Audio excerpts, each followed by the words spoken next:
Welcome. Today is Thursday, October 19th, 2023. It is 3 p.m. I'd like to call to order. Renee? Be it resolved that the Council of the Township of Greater Madawaska calls to order the October 19th, 2023 regular council meeting at 3 p.m. Do I have a mover?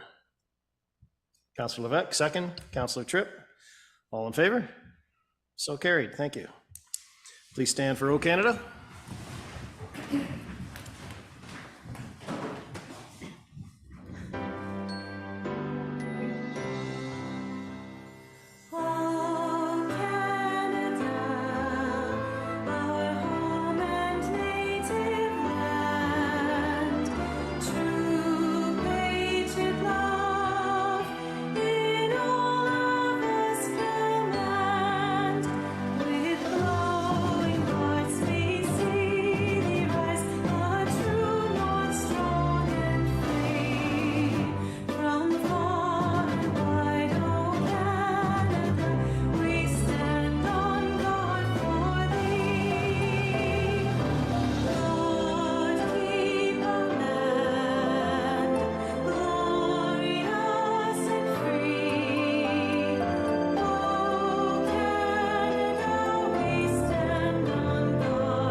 Seated.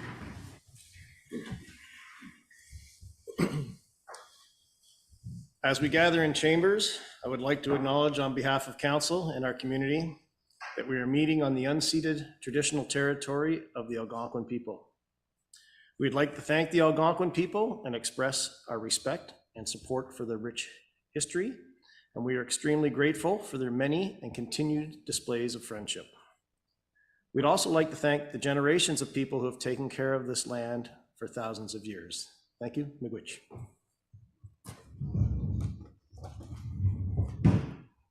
2.1, the approval of agenda, deletions, additions, and excused. That the agenda of the council meeting of October 19th, 2023 be approved as presented. Do we have a mover? Councillor Thompson, second. Councillor Levesque, all in favor? That is unanimous, so carried. 3.1, approval of minutes. Be it resolved that the following minutes are approved by council: September 21st, 2023 regular council and October 12th, 2023 public hearing. We have a mover. Councillor Tripp, second by Councillor Levesque. All in favor? Thank you, so carried. 3.2, accepted minutes. Be it resolved that the following minutes are accepted by council: September 13th, 2023 Madawaska Street Docks Committee. Do we have a mover? Councillor Thompson, second. Councillor Levesque, all in favor? That is unanimous, so carried. Is there any declaration of pecuniary interest or the general nature thereof from council? There is none seen. Thank you. Moving on to 5. Planning and Building Department, Bylaw 61-2023, Zoning Bylaw Amendment 2306.3 here. Yeah. Higher. I know you correct me every time.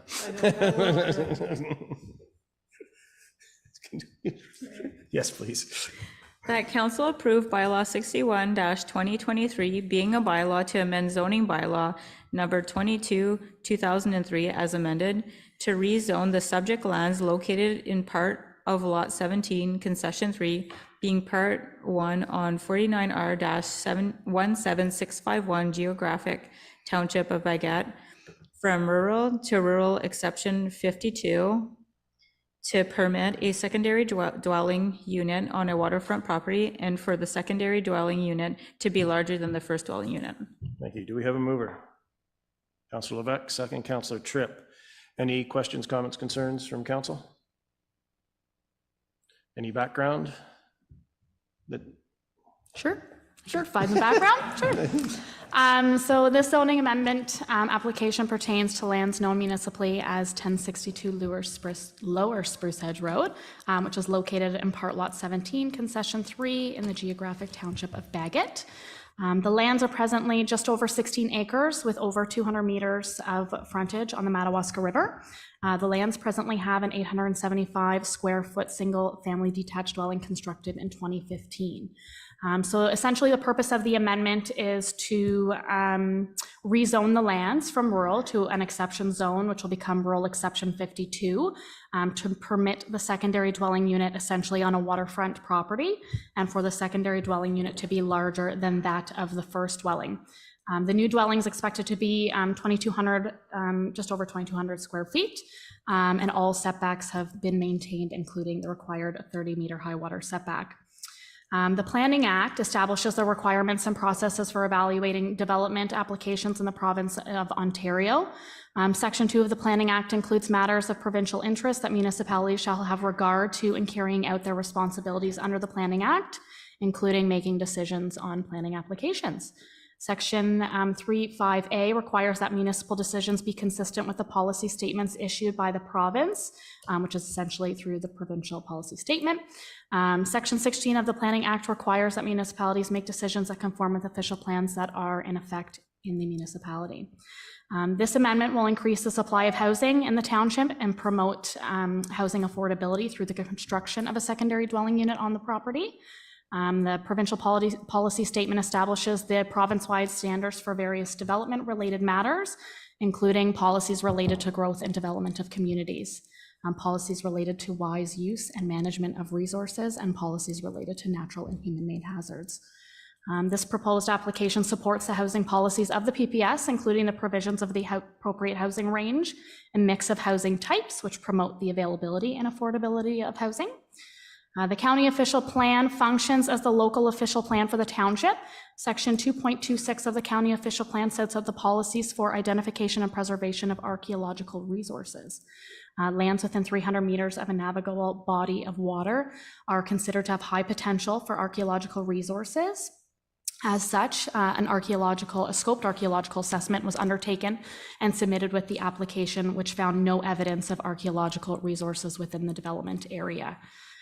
Section 2.24 of the OP provides policies pertaining to secondary dwelling units, and the policies provide that secondary dwelling units may be permitted on a waterfront property, provided a study is submitted demonstrating no negative impacts on the body of water and the availability of potable drinking water, which is quantity and quality, and that addresses septic effluent.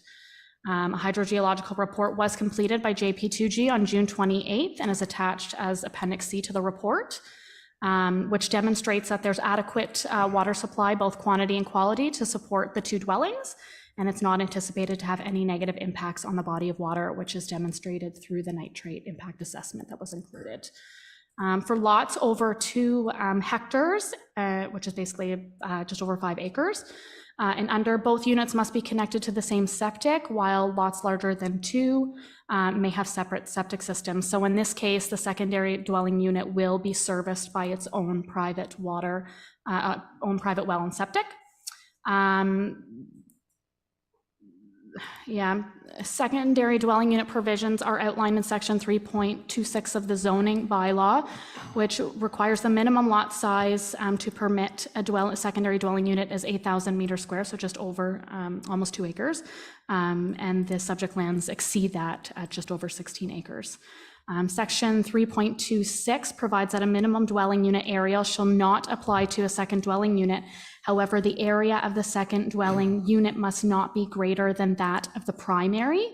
So unfortunately, due to the sequencing of the development with the smaller dwelling having been constructed first, the zoning bylaw amendment is essentially going to permit the secondary dwelling unit to be larger than that of the primary. Section 3.35 also establishes accessory building provisions, including maximum height, which is 5 meters. This application will maintain the accessory building height to a maximum of 5 meters, so there's no requirement for a reduction or increase there. All other setbacks, including required the 30-meter high water mark, have been maintained. We did have a public meeting which took place on October 12th, and no comments were received then, and we still have not received any written comments as of today. And that's it. Thank you. Thank you, and my apologies for not allowing you to say all that before I ask council. Now, council, do you have any questions, comments, or concerns? None seen. All in favor? That is carried. Thank you. 5.2, bylaw 62-2023, zoning bylaw amendment 2206.3, church. That council approve bylaw 62-2023, being a bylaw to amend zoning bylaw number 22-2003 as amended to rezone subject lands located in part lot 13 and 14, concession 1 in the geographic township of Blythefield from limited service residential to limited service residential exceptions 61 temporary to permit a garden suite as a temporary use on the subject lands. Thank you. Background. Thank you. Oh, sorry. Oh. I messed up again. Do we have a mover? Councillor Tripp, second. Councillor Thompson. I'll get this right eventually, sorry. Background, please. Thank you. So this application's in regards to the lands known municipally as 866A Taddy Hill Road, also known as 150 Adam B. Ben Lane, located in part of lot 13 and 14, concession 1 in the geographic township of Blythefield. The subject lands are just over 10 acres in area, with almost the entirety of the land surrounded by Calabogie Lake. There's presently a single-family detached dwelling, detached garage, and a double-axle trailer located on the subject lands. I will note the double-axle trailer located on the lands is deemed to be a legal non-conforming use. The purpose and effect of the amendment is to essentially rezone the lands from limited service residential to limited service residential exception 61 temporary, which is to permit a garden suite as a temporary use on the lands. Section 39.2 of the Planning Act defines a garden suite as a one-unit detached residential structure containing bathroom and kitchen facilities that are ancillary to an existing residential structure and that is designed to be portable. Additionally, the proposed garden suite will have a reduced water setback from 30 meters to 7.8 meters from the high water mark of Calabogie Lake. The Planning Act establishes that requirements and process for evaluating development applications in the province. Section 2 of the Planning Act includes matters of provincial interest that municipalities have to have a regard in carrying out their responsibilities under the Act. Section 3.5A requires that municipal decisions be consistent with the policy statements issued in the province. And Section 16 of the Planning Act requires that municipalities make decisions that conform with official plans that are in effect in the municipality. Rather than exist independently, these documents and policies are intended to work together to provide the policy framework for development in the province of Ontario applied locally to each municipality. So garden suites, as mentioned, are defined under Section 39.1 of the Planning Act as a one-unit detached residential structure containing bathroom and kitchen facilities that are ancillary to existing residential structures and that are designed to be portable. They provide an affordable housing option that supports changing demographics, allowing for aging in place, and provide opportunities for some of the most reasonably priced accommodations. As per Section 39.1 of the Planning Act, as a condition to passing a bylaw authorizing the temporary use of a garden suite under Section 39.1, Council may require the owner of the suite or any other person to enter into a development agreement with the municipality dealing with such matters related to the temporary use of the garden suite. As such, a development agreement is required as a condition to this amendment that will address matters such as installation, maintenance, the removal of the garden suite. It will implement study recommendations from the EIS and slope stability study, including the applicants requiring a geotechnical report after 3 years in support of an extension of the temporary use, as well as several other conditions, including requiring a certificate from the geotechnical engineer, in particular that the structure was erected consistent with the report.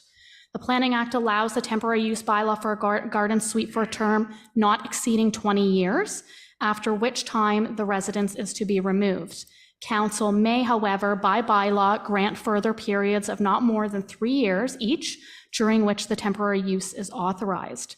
This amendment will increase the supply of housing in the township and promote housing affordability through the construction of the temporary garden suite. The provincial policy statement establishes province-wide standards for various developments related matters, including policies related to the growth and development of communities, policies related to wise use and management of resources, and policies related to the natural human-made hazards. Section 1.43 of the PPS states that planning authorities shall provide for an appropriate range of mixed housing types and densities to meet projected requirements of current and future residents of the regional market by B, implementing and facilitating 1, all forms of housing required to meet social, health, and well-being requirements of the current and future residents, including special needs requirements. The proposed application supports the housing policies of the PPS, including the provisions of an appropriate range and mix of housing types, which promote the availability and affordability of housing. And section of the PPS states that development shall generally be directed in accordance with the guidelines developed by the province as amended from time to time to create areas outside of hazardous sites. The proposed application supports the natural hazards policies of the PPS through the submission of a geotechnical evaluation that identifies the limit of the hazard setback on the property and demonstrates that the property can safely occur outside of this area, subject to the recommendations, including reevaluation of the slope in 3-year intervals. The county official plan functions as the local official plan for the township. The subject lands are designated rural in the county official plan, and residential uses are permitted in the rural designation. Section 25 of the county official plan provides policies pertaining to the secondary garden suites, and that the criteria can be used as a basis for permitting them, as such being subordinate in scale and the function of the main dwelling of the lot, and that the use is situated appropriately in a sized housing lot, and that any other requirements related to matters such as servicing, parking, and access requirements and stormwater management are essentially satisfied. Section 2.2 of the county official plan states that for existing lots of record where the development is proposed to decrease the minimum 30-meter horizontal high water setback, a report prepared by a professional may be required that demonstrates the reduction is justified and that development will not have any negative impacts on the quality of the lake, natural features, and neighboring properties. The scope of the report should be such that its intent is not to justify an appropriate encroachment closer to the high water mark that can otherwise be accommodated by an undersized lot.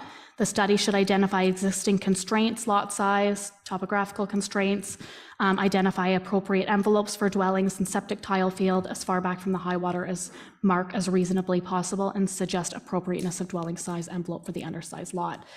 As such, an environmental impact study was conducted by JB2G on July 21st, 2023 in support of the application and was attached as Appendix C. The study identifies that the proposed development setback is appropriate, subject to the recommended mitigation measures to be implemented through the development agreement as the condition to the temporary use. Section 2.29A and B of the county official plan state that development and site alteration shall generally be directed in accordance with the guidance developed by the province as amended from time to time to areas outside of the hazardous lands and away from hazardous sites, and that the geotechnical study may also be required where the approval authority has local knowledge or becomes aware of potential steep or hazardous slope not identified on the schedules to this plan. The above policies are satisfied for reasons explained in the PPS. The subject lands are currently zoned limited service residential under our township zoning bylaw 22/2003 as amended. The limited service zone permits residential uses, specifically section 3.28 outlines provisions for water setbacks adjacent to lakes and rivers, specifically for properties that have an average lot depth of 46 meters or more. A 30-meter setback is required. In this case, the proposed garden suite will be located at least 7.8 meters, which is about 25.6 feet back from the high water mark of the lake. And the new septic system, which is an advanced wastewater treatment unit, will be located at least 25 meters, 80 feet from the high water mark of Calabogie Lake, as shown on the Appendix A, which is the site plan. Due to the proximity of the garden suite to Calabogie Lake and the steep slope to the northwest, A geotechnical report was required to support the application. The geotechnical report was to demonstrate that location of the proposed garden suite was suitable for the load and to provide any measures to mitigate potential slope failure. A geotechnical report was prepared by Maury and Associates Ltd. On June 23, 2023 in support of the application and was attached as Appendix D to the report. Both of the submitting studies and the site plan will be included as schedules to the recommended development agreement. The geotechnical, I will note the geotechnical study was peer reviewed by Cambium on behalf of the township, and in their conclusion, they advised that the report met the understanding of the requirements and that should there be any changes to the project scope or development features, they would require to be recirculated. We did receive comments from OPG at our public meeting where they advised that they did not have any objection to the amendment and provided the following comment, that OPG maintains an easement to flood up to elevation 505 feet, which is about 153.93 meters over the lot areas in which the subject lands are located, which is described in instrument number BLY 353E. Practically speaking, though, the subject property would never be flooded based on the actual land terrain elevations of the property, so there are essentially no concerns there. And that's all I have. Thank you. Thank you. Any questions, comments from council? Councilor Levesque? Thank you. Thanks, Kristen, for that report. Just so everybody's aware, Chris and I exchanged some emails back and forth on a couple of concerns that I had. One was the study that was produced back in July, which was a dry period, and what would be done in terms of any flooding or that kind of thing. So there are provisions that are added in the recommendations in the development agreement. The other thing that I had raised was the actual setback. And there were some concerns that were raised in the report, and you suggested that there was some typos in there referring to a minor variance, which it isn't. So my concern was that it wasn't really a minor variance because of the extension of from 30 meters to 7.4, I think it was. So my concern was just that it was very close to the lake, plus the slope up to 60 degrees in some cases. And whether this was something that was going to create a precedent setting for the remaining bodies of water in our region. So given that everything is passed, Kristen reminded me that this is all above board and follows the policy statements, and there's really nothing more that can be said on it. Thank you. Any other questions, comments? Councilor Tripp? Just a question of information on the Blue Water Advanced Treatment System. Is that a new septic system, or is it? It's not a holding tank. It's an actual septic system with a bed, correct? So yeah, it's like an advanced treatment unit system, which they call like a tertiary septic system, which is it follows the building code, but it's a less of an impact on the environment of a conventional septic system. But yes, it is an approved like engineered septic system. Thank you. I was just curious. I hadn't seen it before, so thank you. Just biting my tongue on a comment I could make, but thank you, Chris, for that, because I hadn't heard of it either. Is there any other further questions or comments? Okay, all in favor? That is unanimous, so carried. 5.3, bylaw 59-2023 and bylaw 60-2023, development agreements. Resolution.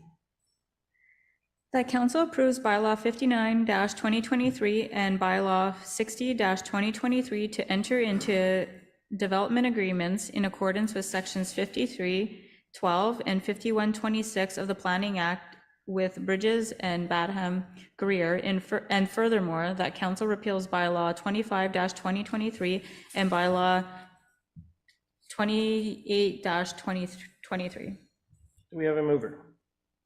Councilor Thompson, second by Councilor Tripp. Background, please. Thank you. This one will be a little shorter.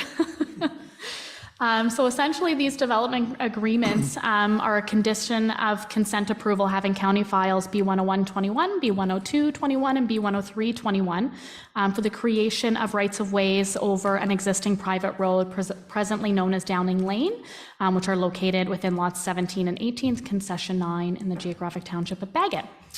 Included in the list of conditions was a development agreement with the township. The development agreements are essentially used for a number of things. In this case, it was required to outline the road standards and that maintenance is a responsibility essentially of the easement holders and not the municipality. They get registered on title and then it ensures that it's binding essentially to future owners. So these agreements were actually brought to council and approved back in April of this year. However, at the time, the reference plan hadn't been deposited. And since then, it was noted that the parts were originally outlined in the agreement in section 3, which was the road standard and maintenance, were incorrect.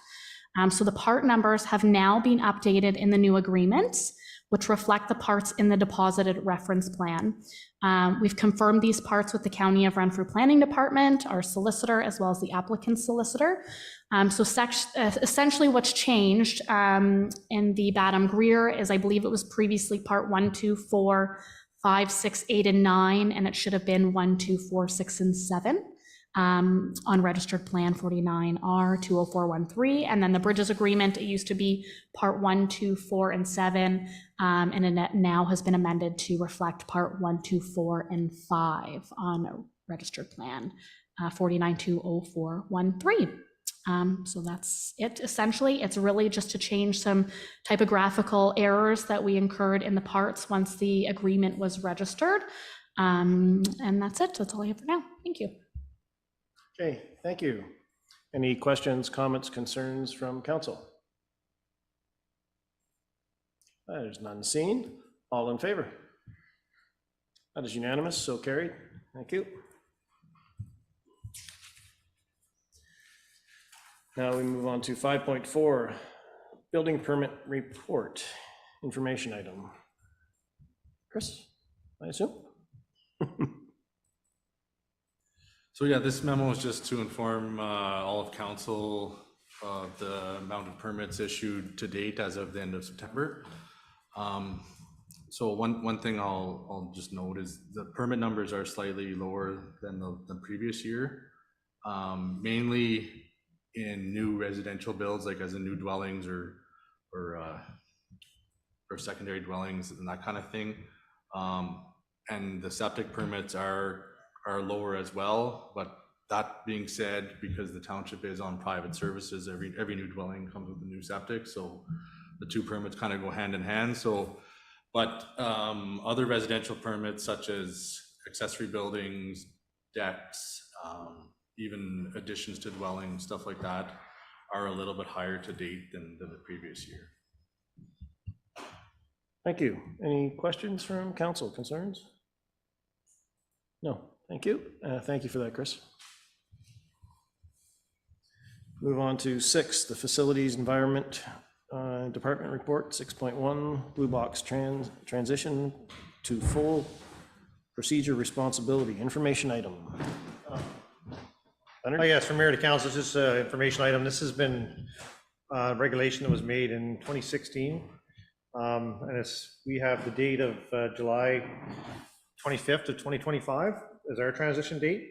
And the company Circular Materials, which is hired by the pros, will be coming up with a contract for us shortly, which then we will have to decide whether we are going to operate our own depot and they're going to pay us in full, so there's no cost to the municipality. So with that being said, with them taking over full responsibility, the only issue we have is they won't pay for the commercial recycling. So that's one chunk that's going to be taken out of that. So any commercials, anything like schools, our facilities, campgrounds is considered commercial. So we have to pay to have that materials removed. So that would be the only thing in this contract that might make a difference when it comes up. So yeah, just to get your minds thinking about it when this contract comes up. So if you have any ideas once it comes up, we can get together and figure out the best solution for our municipality at that time. Thank you. Any questions, comments, concerns from council? Councillor Thompson. I need to do a lot more study because I really don't quite understand how, so the manufacturers are responsible and can you explain basically how it works, please? So with the regulation, the pros, which are the producers of the packaging, are take 100% cost to the municipalities to look after it. So what'll happen is, right now, we get a Blue Box program, we get back a certain amount of money, which doesn't cover maybe a third of our cost. So this will cover 100%. So now what they've done, the pros have hired a company to give contracts out to different municipalities on how they want to operate their depot. Either they can take our depot over, we just hand it over to them and we walk away. The only problem is then we're gonna have a service issue with our ratepayers, because now the depot could be somewhere other where the garbage is. So we don't really want to go that route. So if we can get them to pay us to run our own depots, which we run our own 100%, we don't contract anything out. So they will pay us for all our costs, our wages, our bins, our trucking, our fuel, 100% they will pay for it. But the only issue is the commercial side of it, they will not pay for that. So that's the only chunk that will have to be a cost to the ratepayers for the commercial. Or we decide that commercial businesses pay for their own. That's another solution that some municipalities are doing. So in the end, it's a benefit to us. It's going to save us a fair bit of money to keep our own depot. It's also a benefit to us to keep our own and run it and let them pay us, because if they take it over somewhere else, we're going to end up losing jobs. Like our staff is going to have to be cut back because of that too, right? So just to keep that in mind. Thank you. Any other questions, comments, concerns at this time?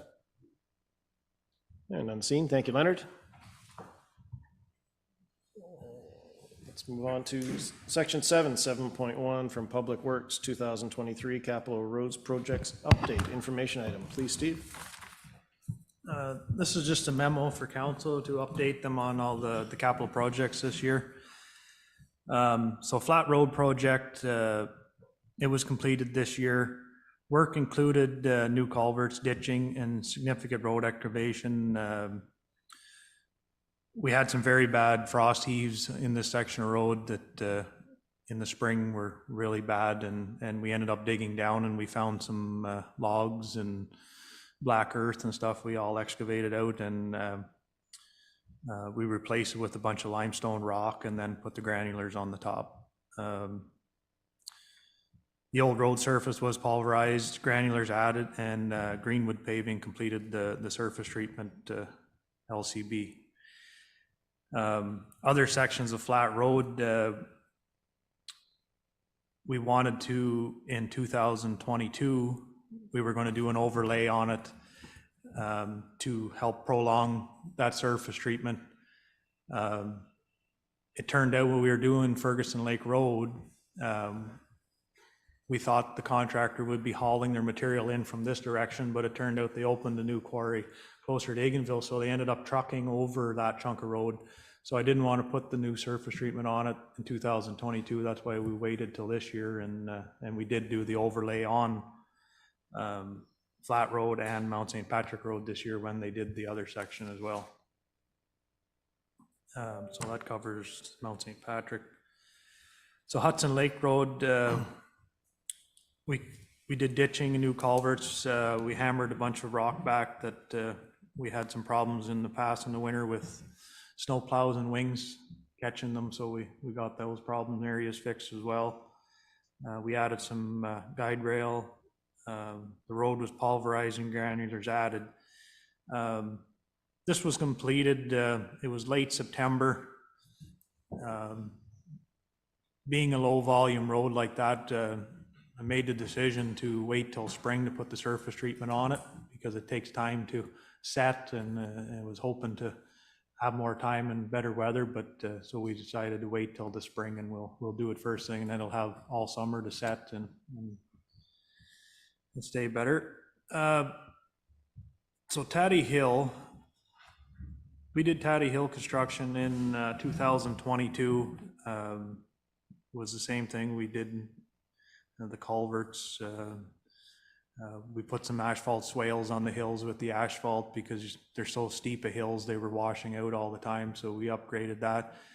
In 2021, in the spring of 2021, we had to close that section of road because of a bad drainage issue there in the road. They got real bad ruts in it, over a foot deep. It was impassable, so we ended up closing it, and the traffic had to go around the K&P. So when we started ditching it, the water was running right out from under the road into the ditch, so we assumed that was the biggest problem, that wasn't ditched properly. But then we thought we'd leave it till this past spring to see if for sure it was fixed. And it was a lot better, but there was still a little bit of movement. You could see the cracks in the road. So staff went out and we put 2 rows, 250 meters of subdrain in the road and put clear stone in it. So now that water that's trapped in there will be able to drain out. So this year, we're just gonna, it was late in August again, so we're just gonna wait till the spring of next year, 2024, and if it's all good and there's no cracks in the road, then we'll continue and surface treat in between the 2 hills and finish the road up. But I'd rather not put it on until we know for sure that it's gonna stay. And Madawaska Road, so in August, the next section of Madawaska Road, hopefully it'll get done in 2024.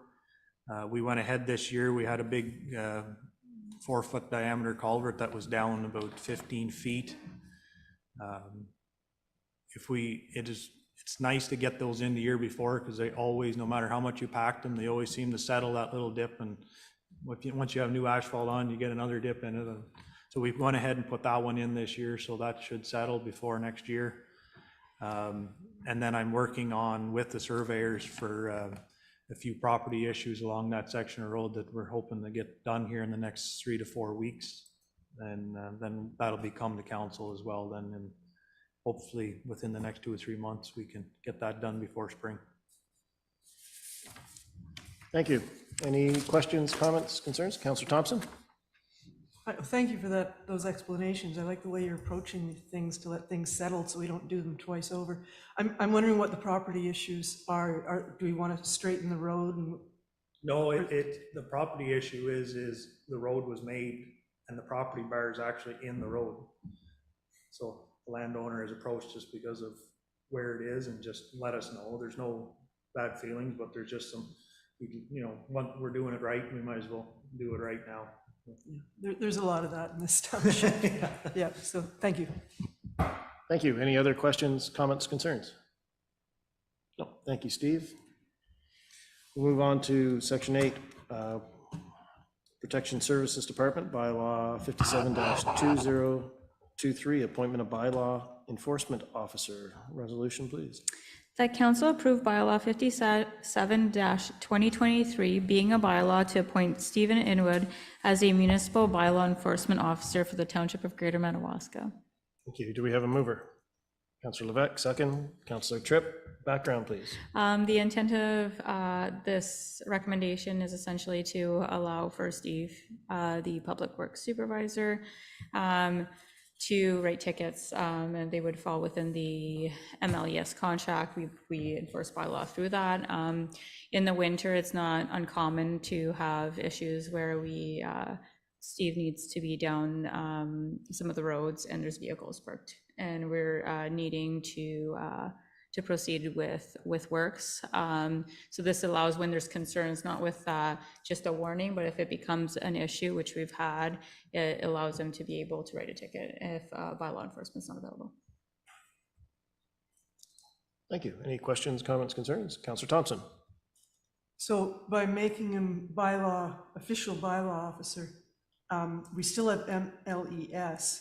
Are the terms set out to say can he do any of MLES's work? I'd like to understand how it works. No, so it would only fall within the enforcement. The intent here is the bylaw is meant for the enforcement of parking tickets for this intent. Okay. Thank you. And just to clarify, and that is with if our other agency is not available? That is correct. Okay, thank you. Thank you for taking that on, Steve, assuming we pass it. Any other questions, comments, concerns? All in favor? So carried, unanimous. Thank you. Thank you, Steve. Section 9, Finance and Administration Department, 9.1 Bylaw 58-2023, Appointment of Treasurer, and Bylaw 63-2023 to amend 45-2023, Appointment of Deputy Treasurer. That council approves bylaw 58-2023 being a bylaw to appoint Jennifer Eve as treasurer, and that council approves bylaw 63-2023 being a bylaw to amend bylaw 45-2023 and to appoint Renee Mask as deputy treasurer. Thank you. Do we have a mover? Councillor Levesque, Councillor Thompson, and background? So the intent of this bylaw essentially, well, I guess I'll start with Jennifer Eve, our new treasurer, started yesterday, and we didn't waste time in appointing her as treasurer. So here we are.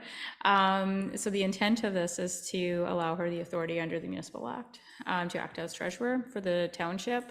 And then the amendments are related to amending a bylaw that had appointed me as treasurer and would put me as deputy treasurer to fulfill the role should the treasurer not be available.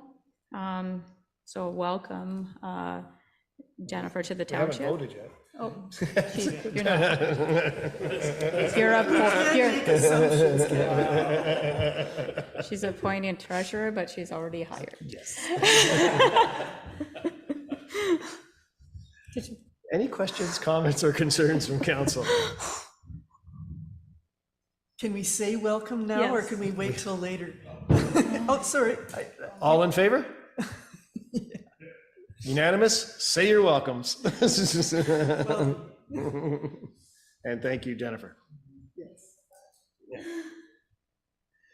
We now move on to 9.2, Q3, Finance Administration Update, Information Item. Renee, please. This memo is to provide council with an update, a Q3 update on finance and administration. I've provided again the report year to date for variances, the operating variance to September 30th, 2023. You'll find some of the comments still repetitive. We have no significant changes to date. The most significant changes are in planning and development with revenues being lower than the prior year. And then we have a bit of an offset with our agreement with planning that is filtering or decreasing the impact of it. The other item is the wildfire cost recovery. And then in this spreadsheet, you'll see now that there is a year-end projection. Around this time of year, normally we provide a projection just to give an idea on the impacts expected for the year end.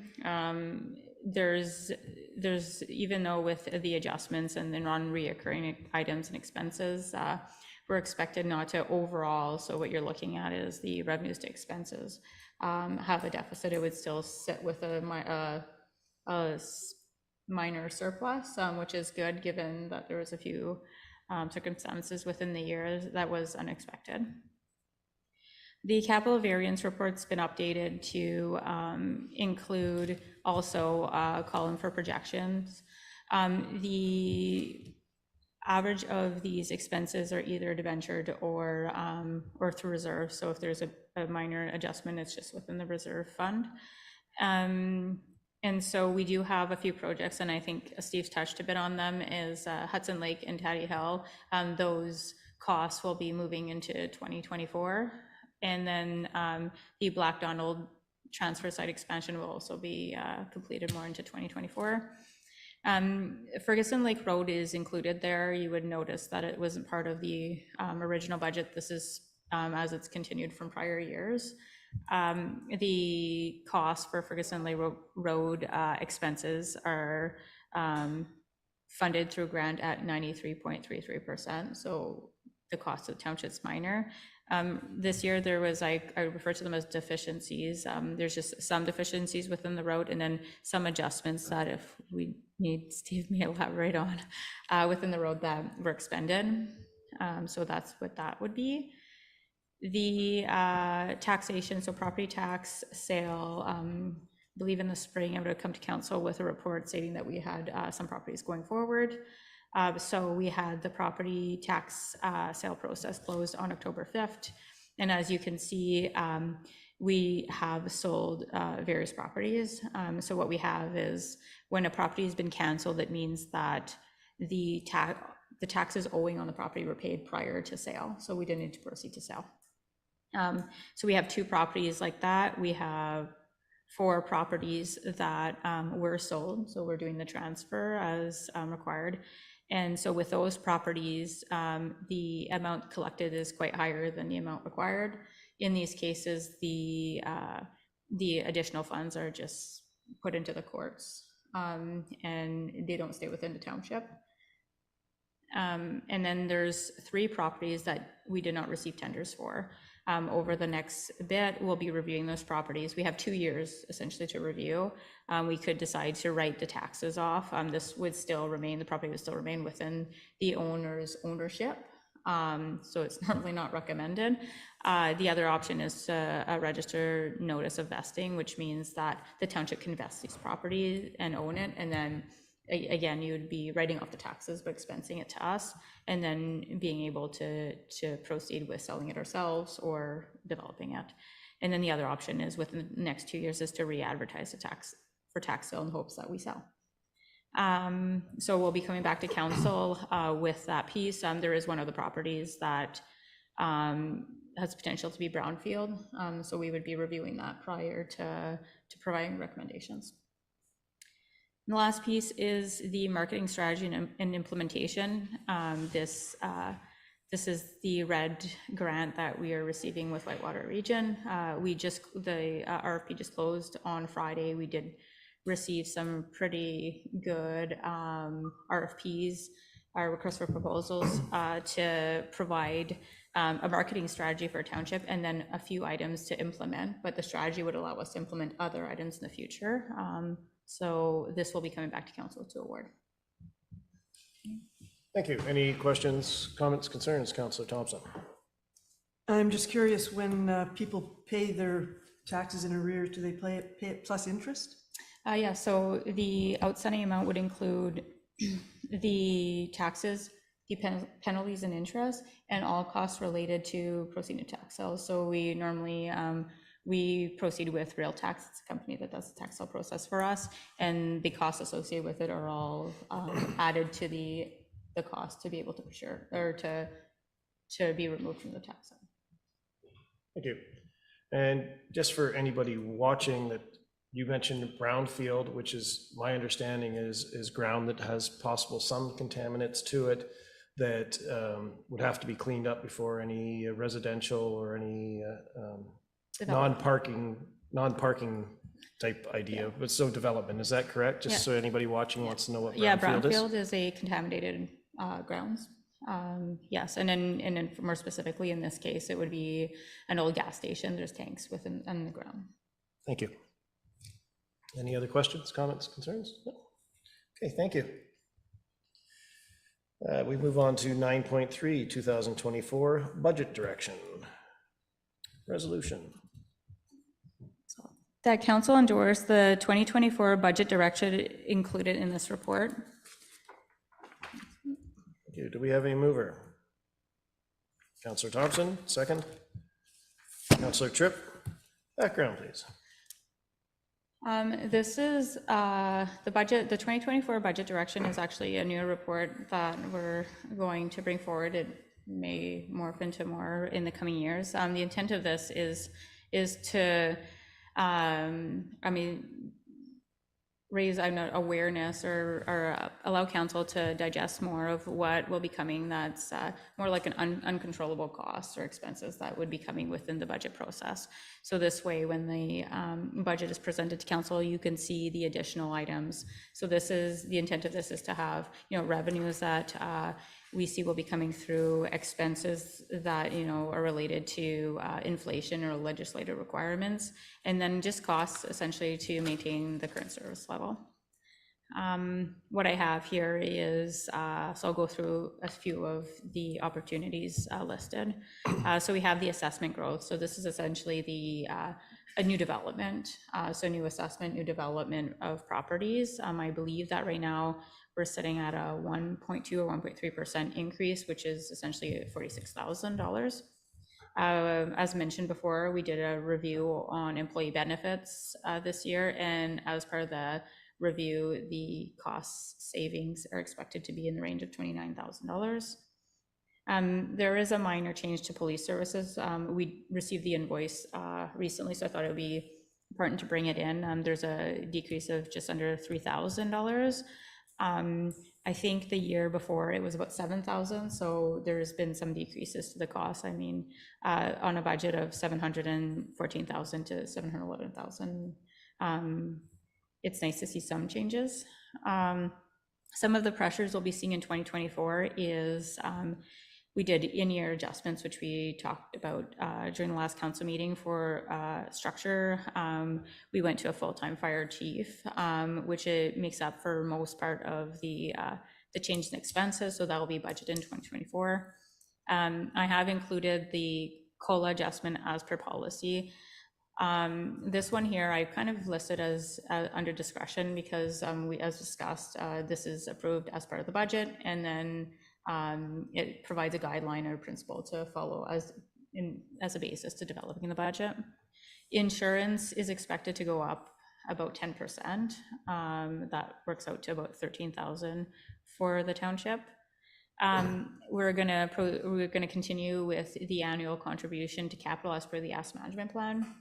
This works out to about $62,000. This will be our second year, and we're working on a gap of making up 1.5 million. So the gap has been brought in by 122,000. So we have some work to do there. Capital budget, these are the projects that you would have seen as part of approving the long-range capital forecast at the last council meeting. They work up to approximately $1.4 million. And then I'll close off with the debenture piece. So in 2023, we council approved a debenture for tax funded. This debt payment will start in 2024. The next council meeting will probably be passing the bylaw for the debenture. So this works out to be $108,000. How we're developing the budget currently is for 2024. The intent right now is not to incur any debenture that is tax funded. So it'll be presented that way with the opportunity to, if council wish to, there'd be opportunity for other items if you would want to proceed that way, but it'll be built off of no debenture for tax funded. The intent is that we do have some debentures maturing in the next few years, and that will build capacity for us to proceed with borrowing if required, while maintaining just that set level of debt payments that we're comfortable with. With that said, given the projects such as Madawaska Road, these projects do require debenture funding. The capital budget will be based off of proceeding with a debenture through development charges. So under the Development Charges Act, you're able to borrow and pay through the interest through the charge. The intent there is the fact that over the years we had a lower charge and we weren't collecting development charges as per required for projects. So we will hit a point where we are needing to borrow, and then development will come after. It's a timing difference. This will be the recommendation. We can go into greater detail when it comes to council as per the budget process. Thank you. Any questions, comments? Councillor Levesque? Thank you, Renee. Just a question on the debenture. That's the worst case scenario. Is that correct? For the development charges?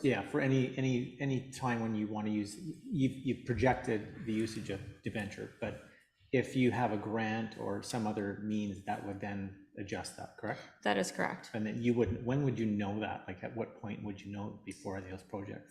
We do not receive much notice for funding. In our cases, it's mostly going to be roads when we need to debenture for, or equipment. So there's no way to know if there's one coming down. We thought that there would be more coming with the requirements as per the asset management plan, that there'd be more funds injected to be able to assist, which has not come. So for planning purposes, you don't have the ability to project for that. So in these cases, if we reach where the project, such as a road like this, that's deteriorated so much, you just don't have an option. Okay, thank you. Thank you. Any other questions, comments, concerns? None. We just, we're going to, the one section there that with our 20-year plan, additional contributions to capital budget, and then we have a large gap to make up from 122,000 to 1.5 million annual capital funding gap. So that's something that we're going to have to keep our eye on. And thank you for bringing that up. Any other questions, comments, or concerns? None. Do we have, we've moved this. Does anybody need the resolution read again, or no? Okay. All in favor? That is unanimous, so carried. Thank you. Moving on to 9.4, resolution number 260-23.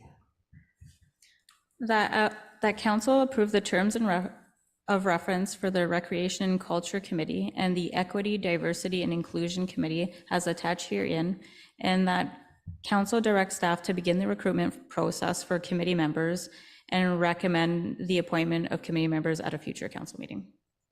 Thank you. Do we have a mover? Councillor Levesque, second. Councillor Tripp, thank you. Background?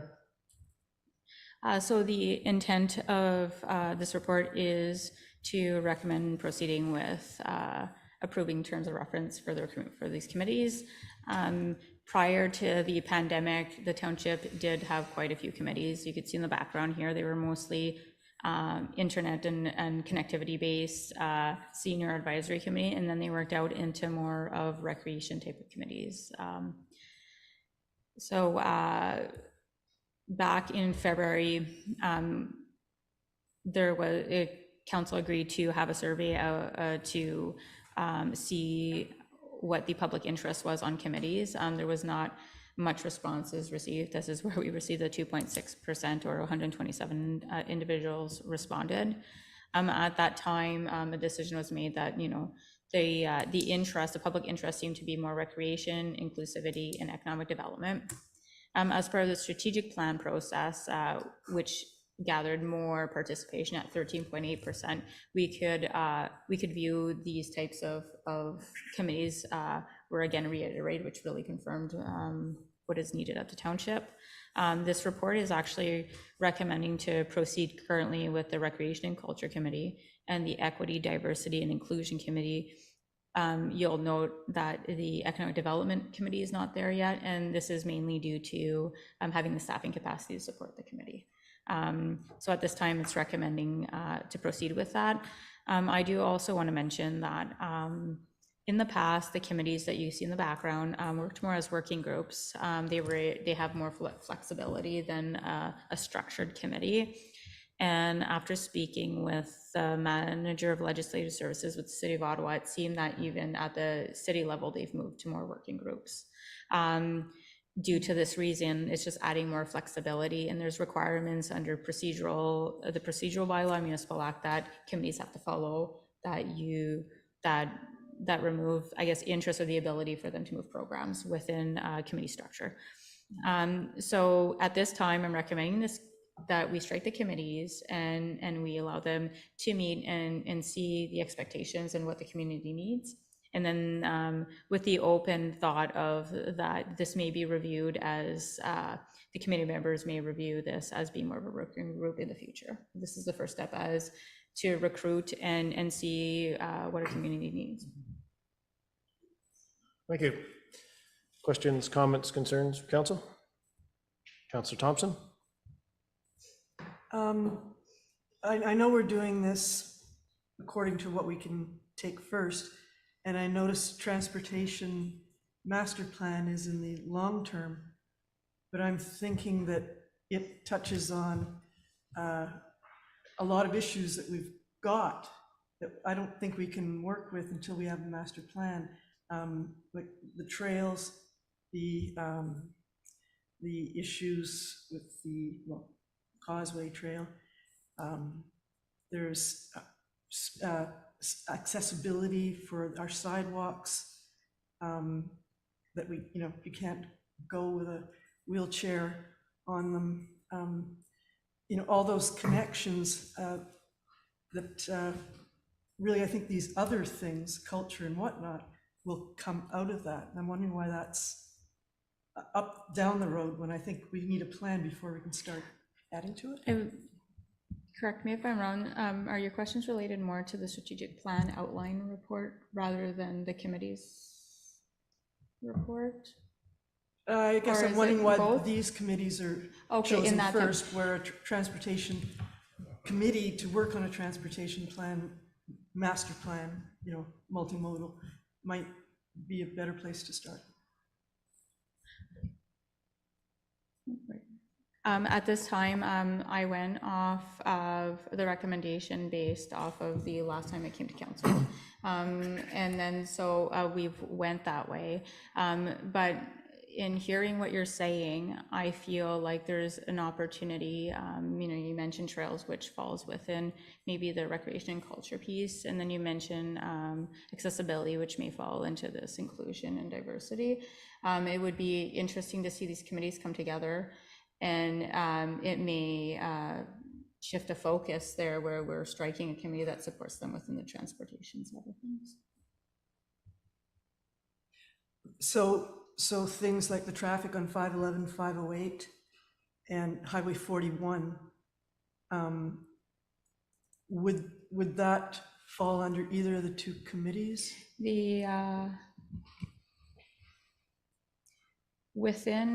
So currently the county is completing a transportation master plan, which relates to these county roads. So I think that they're in the process. There's, I believe, a survey out asking questions regarding it. This will probably feed into how we want to proceed with that committee when it comes to transportation. And we'll go back to the strategic plan where you see the transportation plan going more into long-term. The intent there, I think, is more, it's not necessarily a long-term, maybe a 5 or 10 year, but it's more of items falling into place to be able to move forward with them. Thank you. Councillor Tripp? Thank you. Just a follow-up to the discussion around capacity.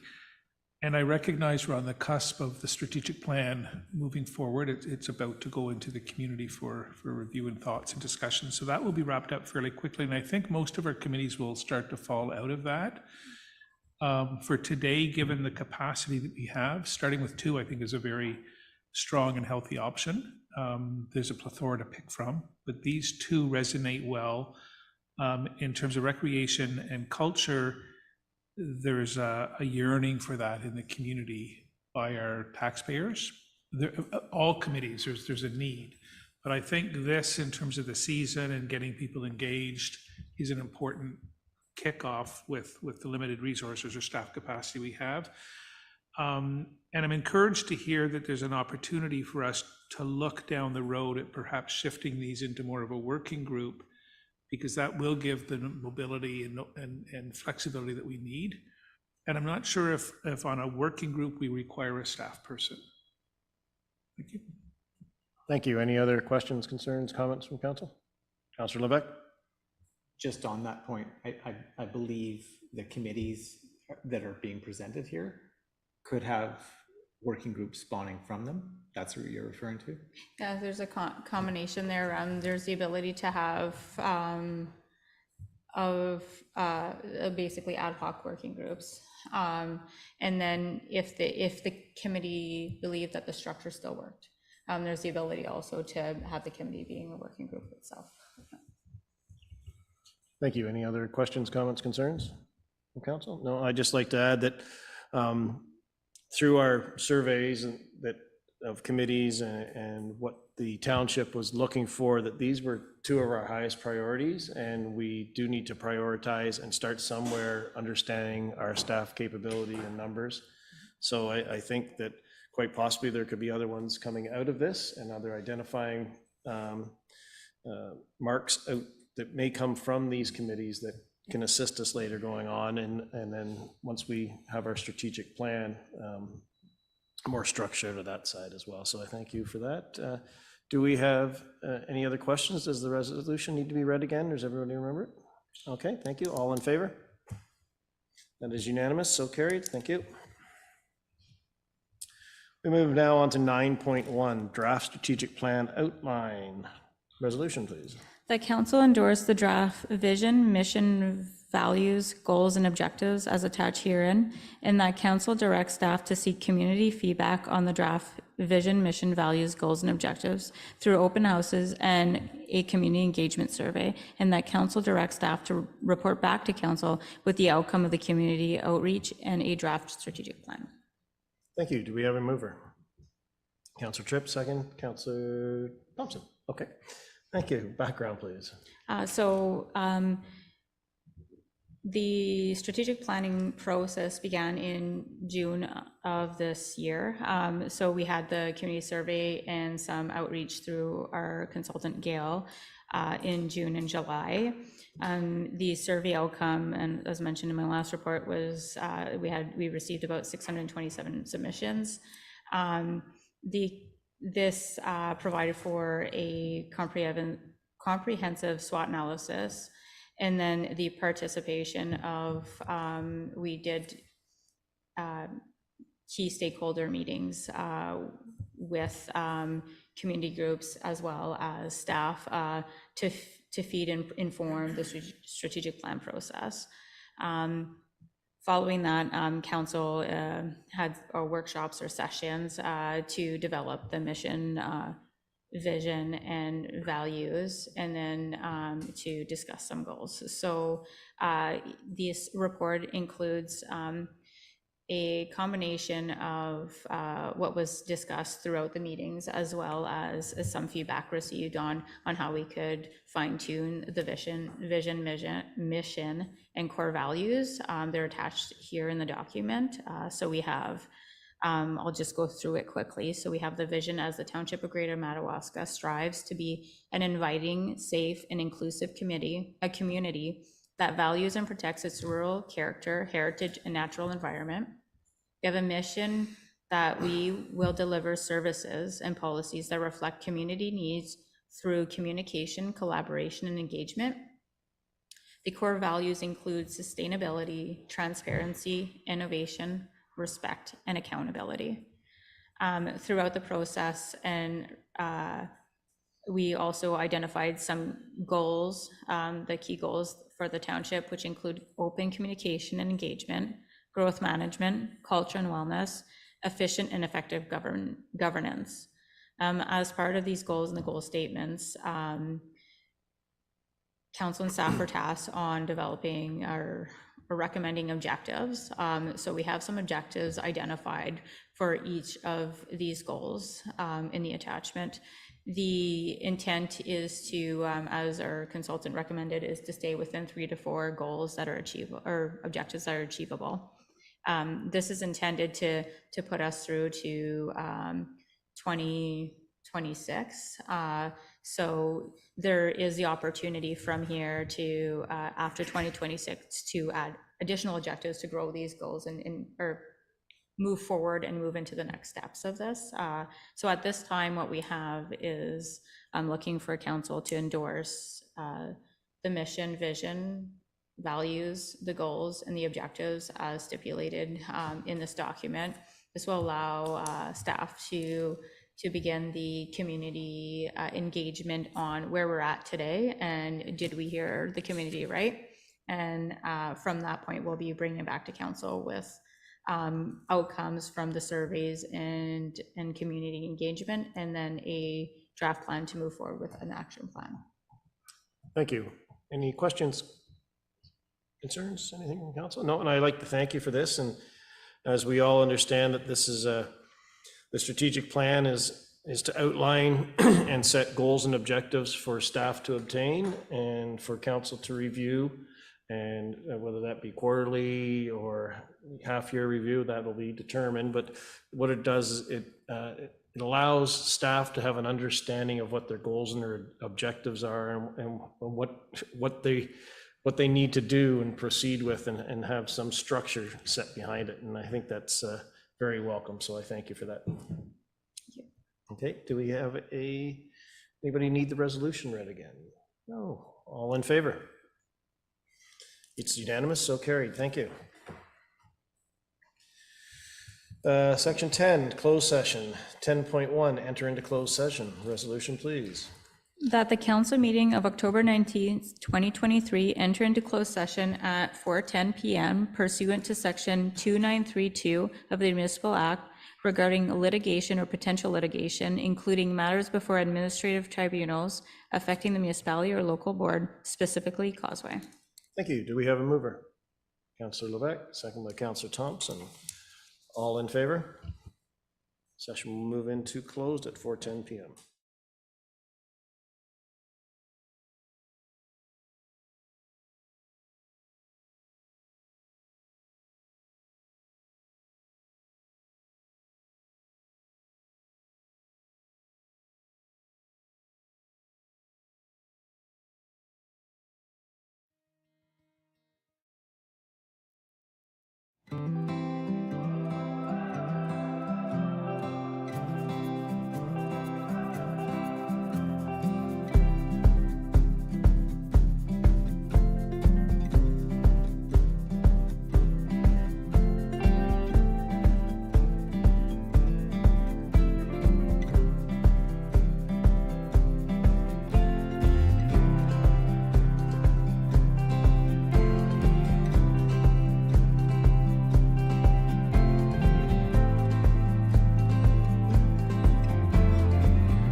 Thank you and welcome back. It's section 11, open session 11.1, move to open, resolution. That the council meeting of October 19th, 2023 move back into open session at 5:08 PM. Do we have a mover? Counselor Thompson, seconder, Counselor Tripp. All in favor to move back into open? That is unanimous, so carried. Thank you. Section 12, rise and report. Move to rise and report. Resolution, please. That council reports the following as a result of the closed meeting item: litigation or potential litigation, including matters before administrative tribunals affecting the municipality or local board, specifically Causeway, discussion item. Thank you. We don't need a mover on that, do we? No, we do need a mover. Mover, Counselor Tripp, second, Counselor Levesque, all in favor? So carried. Section 13, bylaws, bylaw 13.1, bylaw approval, resolution 265-23. Be it resolved that the following bylaws: 57-2023, appoint municipal bylaw enforcement officer; 58-2023, appoint treasurer; 59-2023, development agreement bridges; 60-2023, development agreement Badham and Greer; 61-2023, zoning bylaw amendment 2306.3, higher. 62-2023, zoning bylaw amendment 2206.03, church. 63-2023, to amend 45-2023 and appoint deputy treasurer, be deemed read a second and a final time and passed by council. And furthermore, that 64-2023 confirmatory be deemed read a first, second, and final time and passed by council at the regular council meeting held October 19th, 2023. All in favor? Sorry, did we not? Oh, we'll need to move that first. Mover. Counselor Levesque, I saw your hand. Counselor Thompson, the second. And now do we all in favor? Now we're all in favor. Carried. Thank you. Now motion to adjourn. 14.1. Sorry. That the regular council meeting of October 19th, 2023 be adjourned at 5:10 PM. Do we have a mover? Counselor Thompson, second. Counselor Levesque. All in favor to adjourn? That is unanimous, so carried. Thank you.